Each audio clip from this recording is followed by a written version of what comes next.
चुनावी माहौल में हर तरफ उत्तर प्रदेश पुलिस की चर्चाएं हो रही हैं, तारीफ हो रही है। मुख्यमंत्री योगी आदित्यनाथ लगातार उत्तर प्रदेश पुलिस के कसीदे पढ़ रहे हैं, चाहे वो रैलियां उत्तर प्रदेश में करें या फिर प्रदेश के बाहर किसी दूसरे राज्य में करें। माफिया मुक्त, अपराध मुक्त की बात लगातार करते हैं। इस बाबत क्या सोचते हैं उत्तर प्रदेश पुलिस के मुखिया डीजीपी प्रशांत कुमार सर? सीधे इनसे बातचीत कर लेते हैं। सर, चुनावी माहौल चल रहा है, सबसे पहले तो इस चुनाव में लॉ एंड ऑर्डर संभालना कितना मुश्किल है? आप सबको विदित है कि उत्तर प्रदेश देश का सबसे अधिक जनसंख्या का प्रदेश है और क्षेत्रफल के हिसाब से भी ये जो कुछ चुनिंदा बड़े राज्य हैं उसमें आता है और यहाँ से कुल 80 मेंबर ऑफ पार्लियामेंट चुन के जाते हैं। इनका डायरेक्ट इलेक्शंस होता है। तो ऐसी स्थिति में इतने बड़े प्रदेश में, जिसमें इतनी cultural, economic and social diversity है, अपने आप चुनाव कराया जाना या कोई भी चीज का व्यवस्थापन, ये एक चुनौतीपूर्ण कार्य है। लेकिन साथ ही साथ जो हमारे फेवर में जो चीजें ऑपरेट कर रही हैं वो ये है कि हमारा पूरे एक one of the biggest civil force हमारा है। 3.25 लाख की हमारी नफरी है, स्ट्रेंथ है। इसके अलावा चुनाव के दौरान हमें बाहर से भी फोर्स प्राप्त हुआ है और पिछले कुछ वर्षों में लगातार अपराध और अपराधियों पे जो कार्रवाइयां की गई हैं वो जीरो टॉलरेंस की नीति से, उसके बड़े अच्छे और सुखद परिणाम आए हैं और उत्तर प्रदेश का जो कानून व्यवस्था का एक मॉडल है वो अब सभी जगह उसके उदाहरण दिए जाते हैं।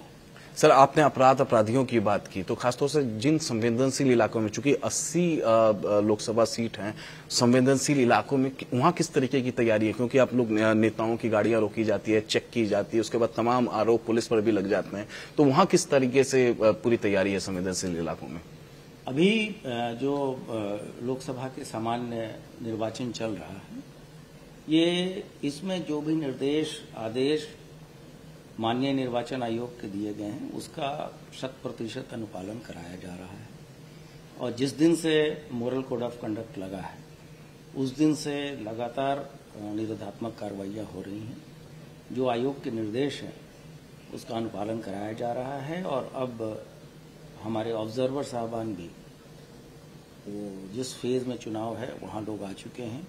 विशेष ऑब्जर्वर्स भी यहां आ चुके हैं और फर्स्ट फेज का चुनाव हमारा 19 तारीख को है और इस वर्ष हमारे इस चुनाव में जो टोटल बूथ की संख्या है वो जो मतदेय स्थल जिसको हम कहते हैं वो 1,62,000 है। तो अपने आप में ये संख्या बहुत है और फर्स्ट फेज में 8 जो लोकसभा क्षेत्र हैं वहाँ चुनाव होना है और उसके व्यवस्थापन की जो तैयारियां हैं वो चुनाव आयोग के प्रेक्षकगण के निर्देश में कराई गई है और लगभग केवल इन 8 कंस्टिट्यूंसी में बूथ ड्यूटी में लगभग 6,000 से अधिक निरीक्षक या उप निरीक्षक लगाए गए हैं।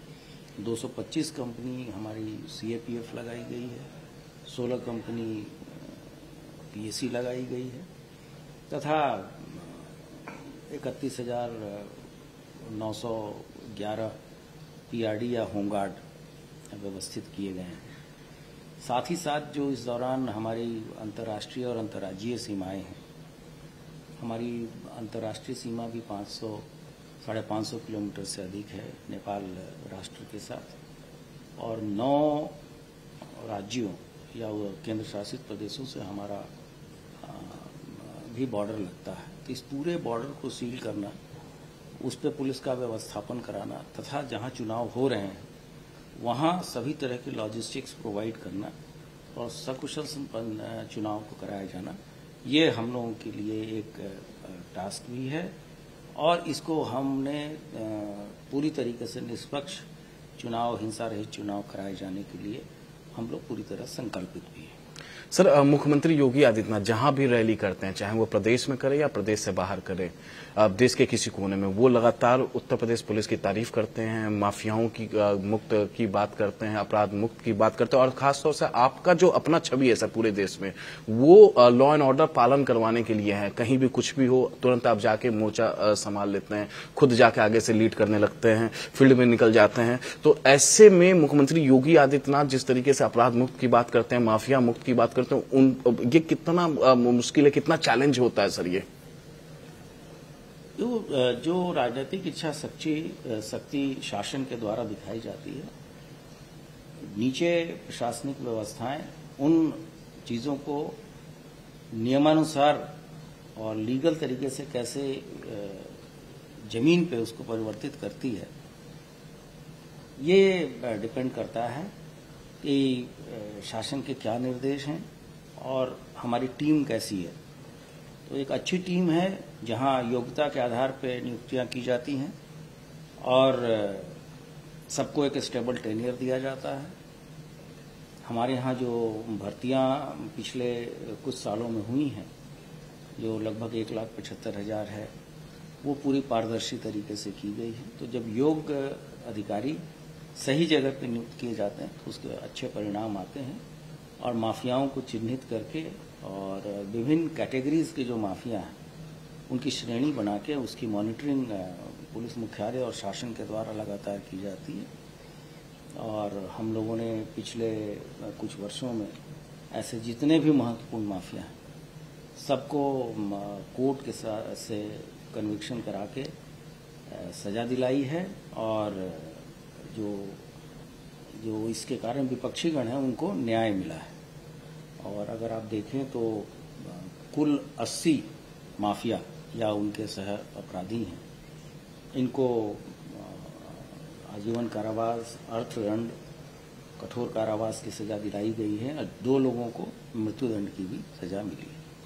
पिछले दिनों सर मुख्तार अंसारी का मौत का पूरा एपिसोड हुआ, हमने देखा किस तरीके से लगातार सवाल खड़े कर दिए गए, और अब जो है जो मुख्तार अंसारी का परिवार है इसको लगातार बयानबाजी मीडिया में आके देना, लगातार मौत पर सवाल उठाना, इसको आप किस तरीके से डील कर रहे हैं सर?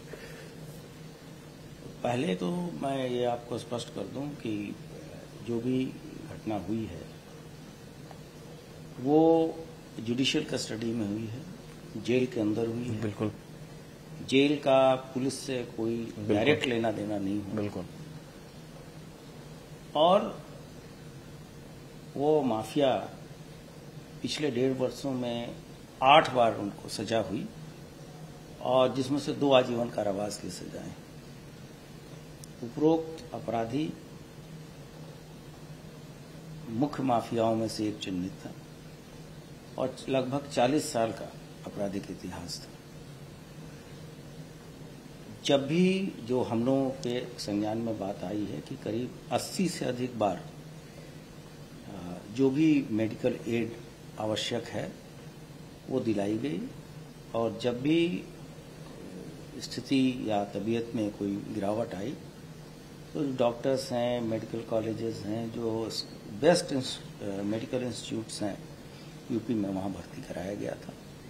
और जब पंजाब से उपरोक्त अपराधी शिफ्ट हो रहा था तभी इन लोगों ने हर एक स्तर पर सर्वोच्च न्यायालय से लेकर विभिन्न न्यायालयों में ये इस चीज का प्रतिशपथ पत्र भी इन्होंने दाखिल किया है कि इन्हें ये हृदय की रोग से पीड़ित है और कार्डियक अरेस्ट के कारण जो मेडिकल कॉलेज के डॉक्टर्स ने सर्टिफिकेट दिया है मृत्यु का कारण वो है।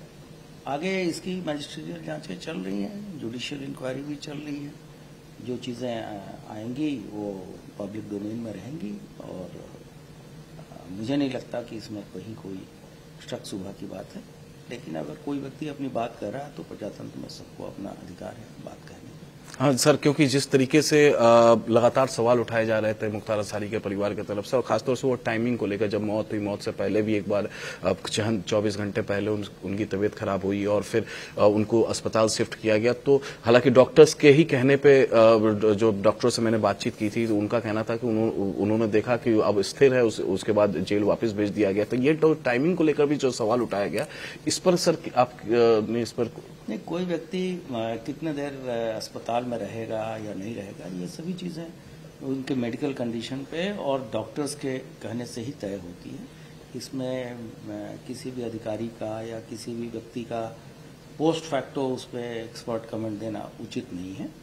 और अगर किसी को कोई डाउट है तो जांच चल रही है, वहां जाके अपना बयान दें, कोई दिक्कत नहीं। अतीक अहमद हत्या का अभी 1 साल पूरा हुआ सर, और अतीक अहमद वाले एपिसोड को भी इसी तरीके से विपक्ष ने लगातार हाईलाइट किया, लगातार इसको मुद्दा बनाने की कोशिश की। हालांकि अब ग्राउंड जीरो पे खुद मैं उस दौरान जब उसकी हत्या हुई तो मैं प्रयागराज में मौजूद था, वहां पे मौजूद था स्पॉट पे। इसको सर जिस तरीके से कहा अतीक अहमद की हत्या को स्टेट स्पॉन्सर्ड है, क्या ऐसा हो सकता है सर? नहीं, वो तो जिन्होंने मारा वो मौके पे पुलिस ने उतनी गोलीबारी के बीच में रिस्क लेके उनको पकड़ा, उनके खिलाफ चार्जशीट दाखिल की। अब वो ट्रायल पे भी केसेस चल रहे हैं, उसके लिए तो न्यायिक आयोग का ही गठन हुआ था, उसकी अपनी फाइंडिंग्स हैं। तो कहने के लिए और जो चीजें होती हैं ग्राउंड पे, उसमें बहुत अंतर होता है।